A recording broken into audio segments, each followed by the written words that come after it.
Hello everyone and welcome back to another exciting edition of Boyographic, the show in which I, Matt the Gameboy, talk you through the highs and lows of the Game Boy library, one cart at a time. This week we're going to be looking at, to be honest, an absolutely terrible game. It's The Lion King. An early Boyographic, I hear you say? By golly gosh, what joy. Well, I come to you earlier than planned to wrap up your license to give you all a cautionary tale. If a fellow YouTuber you enjoy the channel of, in this case Matt over at MyGamerXP, puts up a vote for his next video, don't offer to do the Game Boy version of that game if you know it's particularly shit. This, ladies and gentlemen, is what led me to ending your license with The Lion King, a game well loved by everyone on the Mega Drive, which Matt is reviewing and you can check out here. But unsurprisingly, one you never hear anyone talk about on the Nintendo Game Boy because it's a half-arsed 8-bit port of a game noted for its great music and visual aesthetics. For a start, this version is based off the Super Nintendo version of the game, which is regarded as the poorer of the title's 16-bit incarnations, meaning this game suffers from all the trappings of that particular port, including its imprecise controls and difficulty spikes that are just off-putting to most players. Anyways, I'll get to all this later.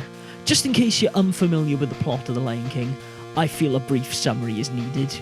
You play as Simba, the son of the great Mufasa, king of the Pride Rock, who is generally loved by all.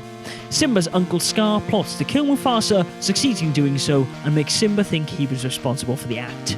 He leaves, meets Timon and Pumbaa, then won Hakuna Matata and Can You Feel the Love Tonight later. Simba realises he needs to go back to earn his birthright, overthrow Scar, and save the animal kingdom once and for all. The game follows this plot of the movie pretty well. Of course, there's no real story beats in between stages here, just an image giving the title of the stage, which ranged from early Microsoft Paint illustration to DeviantArt nightmare in terms of quality over the course of the game's 9 stages. These levels, starting from the Pride Lands and ending with the battle with Scar, too differ in quality. For starters, without the colours available in the other console versions of the game, the level design becomes a little muddled in its navigation. While the game does offer multiple routes at the end of the stage in some cases, there are times when it's not really clear where you should go, resulting in some pretty unnecessary deaths.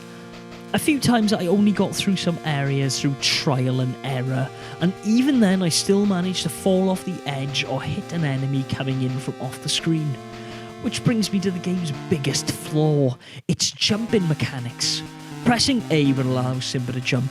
However, this is one of those games where pressing A in a direction will not trigger the jump animation, meaning you need to press A, then aim your jump, something I didn't get used to for this entire playthrough if I'm being honest, because it felt so damned clunky. Nor is the jumping forgiving in the slightest. There are many times in The Lion King where you need to either jump and catch the end of a platform, or jump onto a small point and swing. However, you need to do this with such precision that in 9 times out of 10, you'll either completely miss the mark and fly through the platform, or you'll find yourself awkwardly trying to manoeuvre mid-air to land where the game wants you to. Whatever way you look at it, this is a serious failing for a platformer, and one I hope the studio responsible for the port, Dark Technologies, were taken to task for. Because there are certain parts of this game, namely the whole second level, that require some seriously precise platforming that the game can't really handle. Also, for a game aimed primarily at children, The Lion King can be very hard and unforgiving in places. If you manage to land all the jumps in a stage in spite of its awful controls, chances are you'll land on an enemy that will take a quarter of Simba's health. There are infinity frames in play here, but if you're unfortunate enough to land on an enemy that takes more than one hit to kill, like a hyena or a gorilla, then it's essentially an instant death because you can't move out of the way fast enough.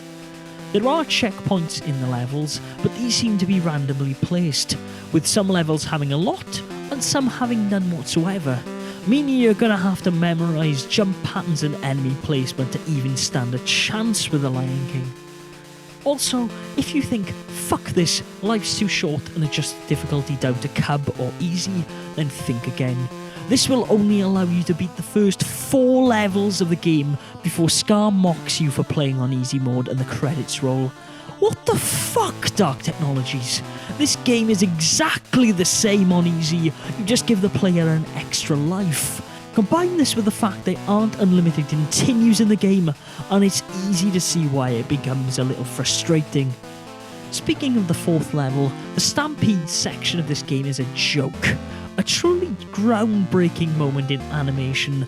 The Stampede scene, which is all done in a towards the camera run on the 16-bit versions, is reduced to a very lazy top-down and poorly animated sequence that does a disservice to the rest of the game.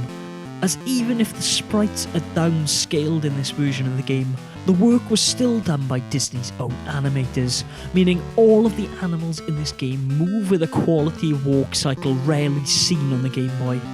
It's a pity this level of care wasn't applied to the rest of the title though. Another obvious flaw in the design is that in keeping true to the 16-bit titles, Dark Technologies didn't have enough buttons for the game's controls, meaning they mapped the scratch attack of adult Simba to the start button. The start button! Making select pause, or pause in this case. Yeah, that isn't even the worst pun in the game. The main event, anyone? Blah. Not even I can stomach that one.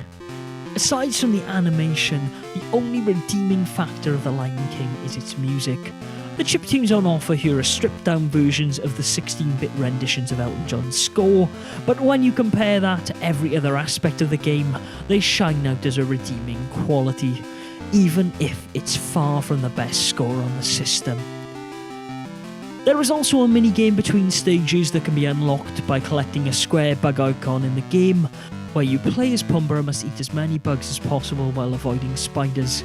But the game doesn't tell you this, and there's no rhyme or reason to their spawn speeds either, so getting 30 for an extra life or 60 for an extra continue is pure luck, and generally not worth the hassle. In short, avoid The Lion King if possible. The nostalgia you feel for the Mega Drive or Super Nintendo version of the game cannot be had on the cheap here. There's only frustration and sadness. Between poor level design, frustrating difficulty and shitty jump mechanics, you'll find quality animation and a decent score, but honestly, they're not worth it.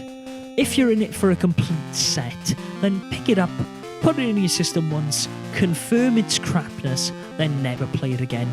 Trust me, it's not worth the time or effort involved completing it, and it can be better spent on some other quality titles in the Game Boy library.